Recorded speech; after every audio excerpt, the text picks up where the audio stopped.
A very good day, everybody. Thank you for joining us today, especially from those areas in the world where it's still early or very late at night already. Welcome to our next session on this truly global event, LRVS. Today, I have the honor of being your moderator. I am Lars van Dijk, that's my name. I'm the general manager for Fluitec in Asia, streaming today from Singapore, where it's 8:30 p.m. right now. We have some very early attendees, so are our speakers. I think it's a little bit more early over there. So today I have the honor of moderating for Greg and Sanya Mathura and Greg Livingstone to be precise. Sanya is the Managing Director of Strategic Reliability Solutions, and Greg is the Chief Innovation Officer at Fluitec. So they will be talking about preventing turbomachinery cholesterol, a story of Varnish. And I think you're going to find out a little bit more about keeping your oil healthy and treating it as an asset, as if it were the blood and a person going to a doctor, and therefore preventing cholesterol and the numerous benefits you will get operationally and financially from keeping everything within healthy parameters. So without further ado, I'm going to bring on our speakers, and Greg and Sanya will take it away from here. Thank you very much, and we'll come back to you later with some questions, and Greg and Sanya. So please feel free to add your questions to the chat box, and we will take some time to answer them later on. Thank you very much. Let's go.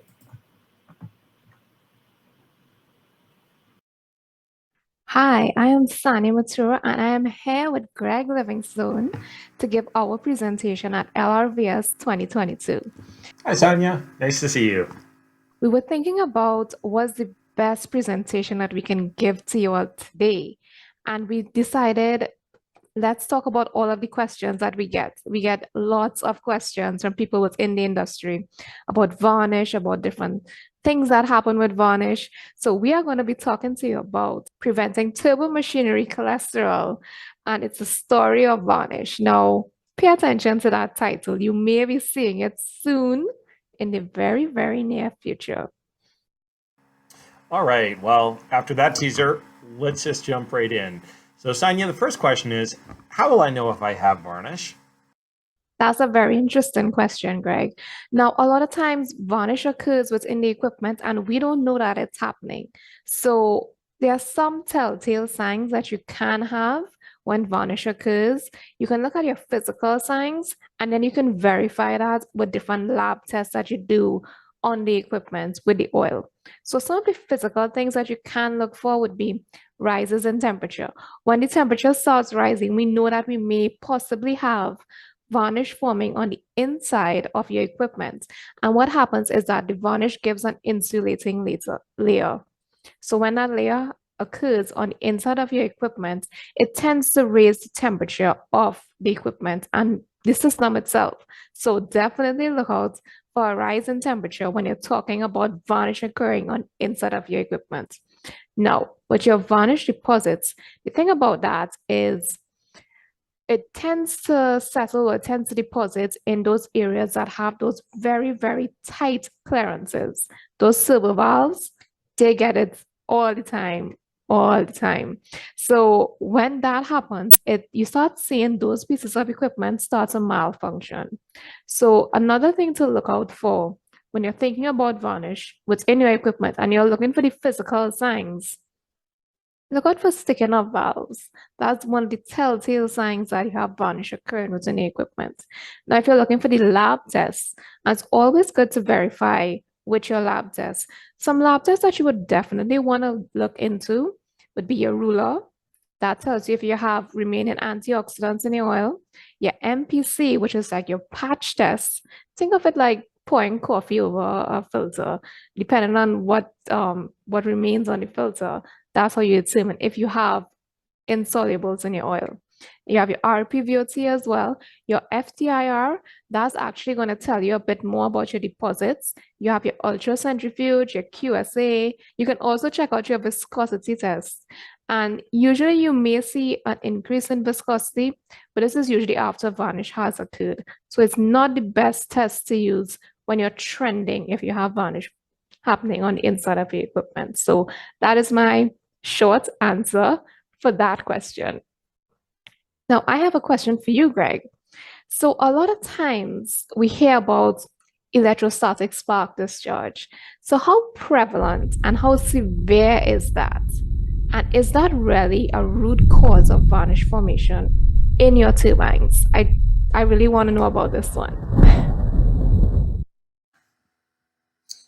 That's a great question, Sanya. And although the video that you just showed of lightning bolts is a little overly dramatic, it still can be unsettling when you actually hear lightning bolts happening and coming from equipment, operating equipment inside your plant, as can be seen from this 7FA filter housing.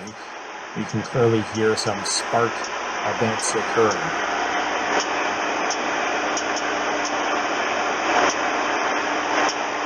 But the question is, how frequently does this happen, and how closely linked is this to varnish formation and varnish problems?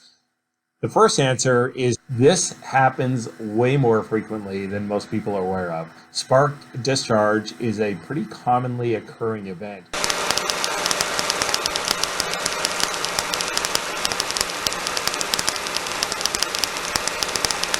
How serious is it? Actually, in most cases, it doesn't directly cause varnish. Over time, it can cause the oil to oxidize more quickly, but we actually see few scenarios in the field where the varnish deposits that are collected are directly linked to a spark event that's occurred. The only exception that we see with that would be in last chance filters. Sometimes if you have cold oil, say hitting an inlet guide vane valve in a 7FA or a large frame gas turbine, if you have cold oil hitting this filter, the events can be so dramatic that in fact you can have pretty significant deposits happening that will impair the functioning of that valve. But the short answer is, in most cases, no. Spark discharge is not a predominant cause of varnish formation. Great question. All right, Sanya, back to you with, can varnish be prevented?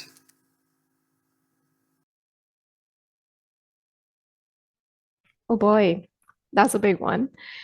Can varnish really be prevented? So if you look at the life cycle of varnish, it starts off with oxidation, and then you have polymerization, going into solubility, going to precipitation, going to agglomeration, then finally into your varnish formation. Now, the thing about that is that if you look at the chart, there are some double arrows involved there. And with those double arrows, what that means is that it can go both ways. So even if varnish has formed already, it can go back into its soluble state. But this depends a lot on your system, your conditions within your system. But there is a possibility that it can be prevented even after it has been formed and resolubilized into the oil. That's a very interesting question, though, Greg. So, Greg, sometimes we get back these oil analysis tests, and we have the MPC levels at uh, values I don't want to think about.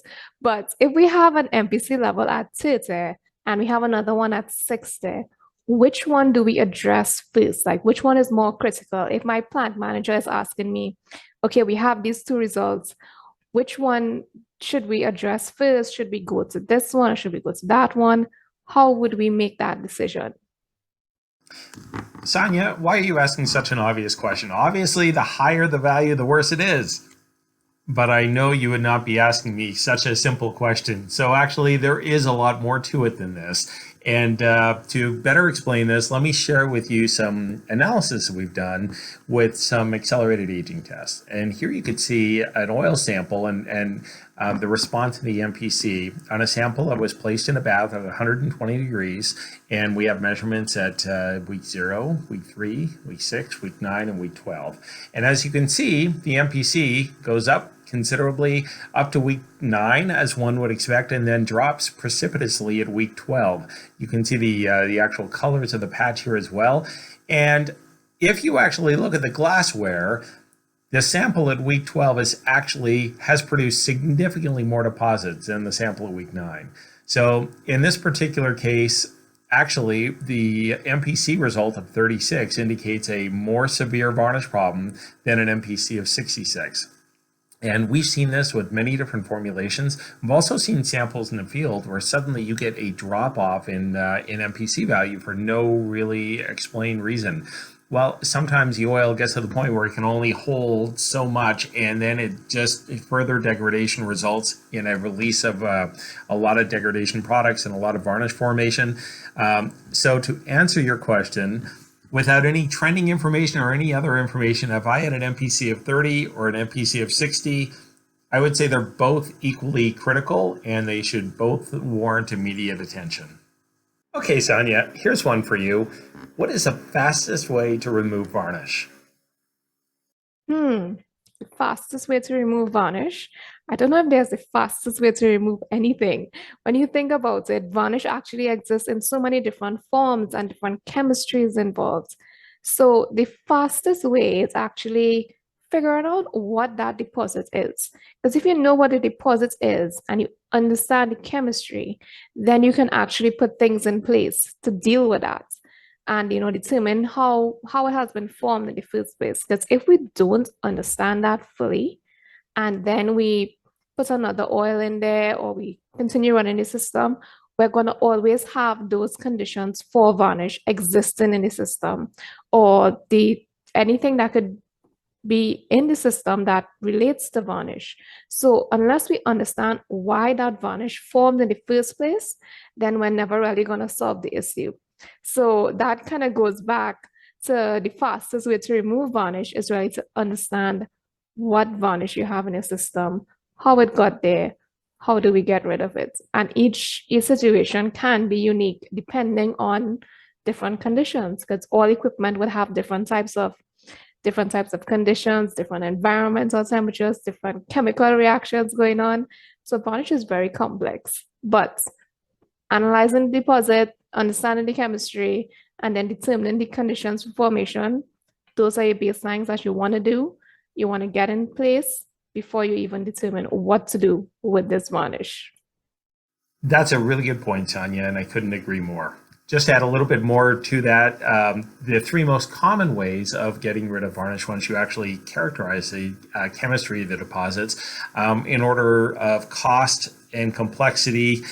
Typically, we would look at using a solubility enhancer such as the solvencer technology, using a resin-based varnish filtration technology, and third, if you have extreme levels of varnish or coke-type deposits, it may actually warrant doing a chemical flush on the system. So there are times that we see the varnish potential being low, but we actually have some spiking of varying temperatures. How do we address that one, Greg? Do we have varnish in the system or do we not have varnish in the system? What do we do? This is a great question, Sanya, and this is something we're seeing more and more, especially in high-speed turbo compressors. And typically what we see, low varnish potentials, but suddenly there is some event that's happening mechanically, either vibration or you're starting to see an increasing temperature levels. And as you can see here with this sawtooth trend, this is very much indicative of varnish formation on bearings. What this is caused by is a phenomenon known as hot varnish, where essentially we have localized deposits that are forming at a very specific spot in the bearing, but it's not actually causing bulk oil oxidation. So when you pull an oil sample from the reservoir, it's not actually representative of the varnish that actually may be forming in the bearing surface. So typically we see this in very high-speed turbomachinery, and especially in high temperature and high load zones. It's not, again, associated with bulk oil oxidation, and we often see this on the lagging side of the journal bearings or thrust bearings. So how do we know if we have this type of hot varnish? Well, again, we have to go back to some type of mechanical signal from the machine, either increased vibration or increased temperature. However, continue with your oil analysis, because at some point the rest of the bulk oil will catch up to the oxidation that's occurring in this isolated spot, and in fact you'll start to see an increase in MPC. But that is typically in hot varnish a lagging indicator. Okay, Sanya, I have a question for you. Let's say I am operating equipment that I know one of the primary failure modes is varnish. However, I really have limited budget for oil analysis, and varnish testing can be pretty expensive. So what test should I be looking at for measuring varnish? And can I just look at one test? Can I just run one test and have all my answers laid out for me? A lot of times, companies have this limited budget. Now, it's very difficult to figure out which tests to do because there are so many of them. But what I would want you to think about, and we could think about it just relating to regular human things that we have to go through, like going to the doctor. So if we go to the doctor and if we are, pre-diabetic, or if we have diabetes already, there are certain tests that you would do, certain blood tests that you do. And for those that are diabetic, they may actually check their blood sugar every single day. So that is a blood test that they do every day. But somebody who is pre-diabetic, they may check it every month. Somebody who is not diabetic at all, they may do that test every 6 months or once per year. So it depends on what we're looking at. Usually within the industry, we try to perform some monthly tests like viscosity. Viscosity kind of helps us understand what is going on in the equipment. Your TAN or TBN, that's your total acid number, total base number. That will give you a bit more information on what's going on with the acids in your oil. You also have FTIR, and don't underestimate this test. This is Fourier transform infrared. This gives us more information on what components we have going on in your oil. The presence of wear metals, that actually tells you if you have any sort of wear occurring in your equipment, because that would help you to determine if you have something going on. Do you need to take your equipment down? You also have the presence of contaminants. Now, contaminants, nobody wants any contaminants in their oil. So it's very good to do this test on a monthly basis to determine what's going on. You can also check for your presence of additives or absence of additives. If you start seeing additives being depleted very quickly, that's something you'd want to look out for. Now, those are just on a monthly basis. If you were to do on a quarterly basis, your MPC, ruler, and RPVOT are very critical when you're determining if you have varnish present in your equipment. So these are the tests that would kind of let you know what's going on a broader range with your equipment. These are slightly more expensive than the monthly tests. So there is a range in terms of how often you would want to perform these tests, your frequency of performing these tests. So depending on what you're trying to trend, you may do these quarterly, you may do these semi-annually, or you may do these every month. So it really depends on the criticality of your equipment, where your equipment is right now, what you're trying to achieve, and how you want to achieve it. So if you look at the broad scale of things, the cost for an oil analysis test is very small compared to the cost of your downtime. There's no comparison there. So that's my answer to that question. That's a really great answer, Sanya. And I just will add as well, you indicated measuring contamination is really important. When you're looking at your ISO particle count, pay particular attention to the 4-micron code. That is often associated when you start to see that 4-micron code increase, that is often associated with increasing MPC values. So if there is such a thing as a budget MPC test, in some cases, ISO particle count may in fact be the test. Here's a very interesting question for you, Greg. Do we have any varnish-free oils? I know a lot of operators tend to ask this question because they're so very particular about varnish. Do we have a varnish-free oil? Everybody's always looking for shortcuts, aren't they? Well, if this question was in fact yes, there is a varnish-free oil, that would pretty much negate all of our previous questions. So the short answer is no, but that does not prevent people still from looking for a silver bullet, kind of one size fits all solution that will allow their oil to last forever and never create deposits. But in reality, even if you formulated oil made of synthesized hydrocarbons, say out of a polyalpha olefin base stock or a polyalkylated glycol base stock, if you throw enough temperature, enough heat on this fluid, it will absolutely degrade and form deposits. So that being said, there is still a big difference in performance with different formulations. And there is often a misconception that Group 2 oils and Group 3 oils will actually produce more varnish than Group 1 oils because they have less solubility. You would never use a Group 1 oil, say in any kind of thermally stressful environment over a Group 2. They don't perform as well. But outside of that kind of blanket statement, really the difference between a Group 2 and a Group 3, it's not, it doesn't come down to the base stock. It really comes down to the balance of all of the additive components. So how the antioxidants work together, whether or not there's a solubility enhancer that's actually part of the formulation, and the base stock and how they all work together in concert will really allow you to better understand if the lubricant's susceptible to forming varnish or not. So there are tests that you can actually do to help you select different types of oils or different formulations. That is a topic maybe for another presentation, but the short answer is no, there's not a varnish-free oil. Well, I think we covered most of our questions, Greg, but I know that the audience probably has a lot more questions for us. So let's get to their questions and see how we can help them and maybe shed some light on this varnish thing. I can't believe 20 minutes is up already. Sanya, you're right. Let's turn this over to the audience and see what questions they have. And thanks a lot. This was a lot of fun.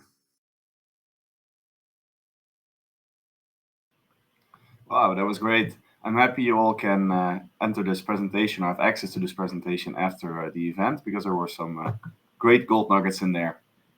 Let me bring on Mr. Greg Livingstone and Miss Sanya. Hi. Hello, Greg and Sanya. Great to have you here. I think we had way too much fun with that presentation. What do you think? I love the format. Really good. Well done. Makes it very nice to follow. And you made my life very easy because you were already answering a lot of the questions in the chat. Oh, good. I know we still have a lot of questions coming in. Yeah. I saw Charles asked, wouldn't Group 1 rather than Group 2 regarding to varnish formation? I think he's talking about if Group 1 is better than Group 2 in terms of varnish formation. Greg, do you want to take that one? Because I think you kind of answered it in your last bit of the presentation.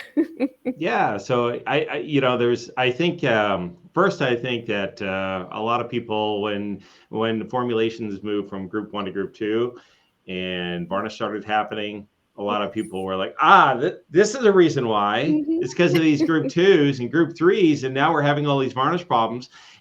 And there is something to the point that the Group 1s have more aromatics. There's the higher level of solubility. It can dissolve more varnish. But in reality, when you throw any kind of thermal stress in a Group 1 oil, it's going to break down and form higher amounts of varnish. So you can't really compare, Group 2 and Group 3, it really does come down to the formulation of the balance of the different additive chemistries. But if you put a Group 1, and this is application specific as well, but Yes. Group 1s have been used for, I don't know, the last almost 100 years in steam turbines. So you put a Group 1 in a steam turbine and an old steam turbine, it's probably going to work fine. If you take a Group 1 and put it in a large frame gas turbine or a small industrial gas turbine, it's going to form all sorts of varnish very quickly. So great question, and I'm glad we can maybe dispel some of the myths about that. Yeah, and I think honestly, it comes down to conditions and your environment.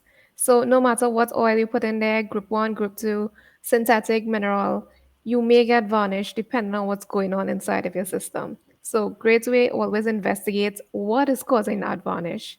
I saw one of the chats come in and they asked if we just change the oil, if that's going to solve our varnish problem. I wish it were that simple. Yeah.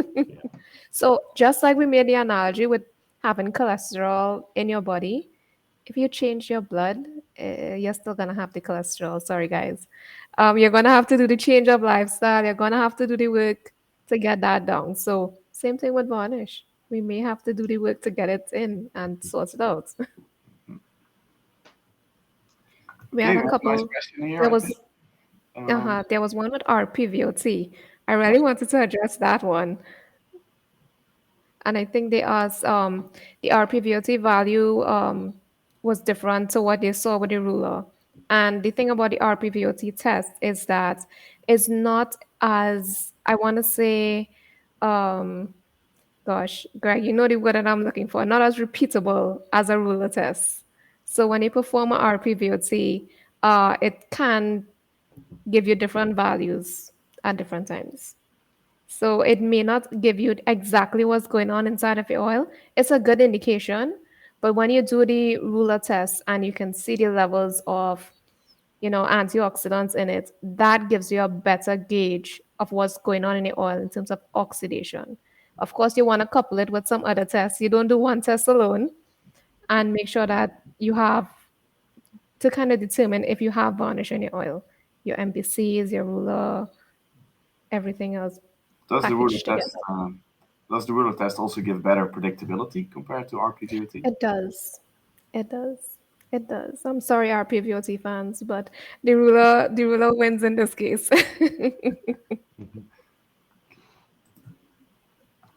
Let's see. There's a Hmm. question about synthetic and mineral base salts. I don't know if you want to take that one. I'll touch Is it? on that. Yeah. And also, Elaine asked a question about solvency, which also ties into synthetics. So typically, synthetics, obviously, if you go to some applications, you're required to use the synthetic, say, for fire-resistant properties. But just in say, an industrial gas turbine, synthetics like PAOs have far even less solubility than a Group 1. So in most cases, there's co-solubilizers that are added to allow the additives to stay in solution. But what we find is if you exert a lot of thermal stress on either a Group 3, Group 3 plus, or a Group 4 oil compared to a Group 1 or Group 2, the hydrocarbons are going to oxidize. They're much more stable. And what you actually see in analysis is that the antioxidants have less work to do. The antioxidants actually will last a little bit longer. And typically you'll see a Group 3 or Group 4 oil last longer than a Group 2 because there's less oxidative stress that's happening to the oil, to the molecules. Mm-hmm. Would you say that a higher quality oil requires a bit more precise maintenance? Is that also something in question? Hmm. I think that's a really good I think question. that's I would say, application specific. Yeah. yeah. Application specific, depending on the criticality of the equipment. If I have a fully synthetic oil in a pump, I may not monitor that as often as something else that I have in a turbine that is more critical to my application. So Mm-hmm. application specific. Okay. And within the same application, what would you say? Hmm. I'd say you really have to. I would not make a blanket statement that they're Yeah. more sensitive. That you should really have a a very good condition monitoring program, regardless of the chemistry you're using. Okay, great. Yeah. Well Good done, answer. Yes. I think we have time for one more question. Don't know if there's anything you would like to take, but I find it interesting. Is it always better to flush your system when varnish is found? Yes. That one is an interesting one. I'm leaving that one for Greg because I have so much thoughts on that. So you definitely, in between oil changes, need to get rid of the varnish. If you're putting brand new oil in a varnish system, you're going to very, very quickly run into the same problems. So you always need to decontaminate your lube oil system in between oil changes. That being said, there's several different processes that one may go through when you're considering decontamination. So, for example, you can use a solubility enhancer rather than having to go through a full big chemical flush.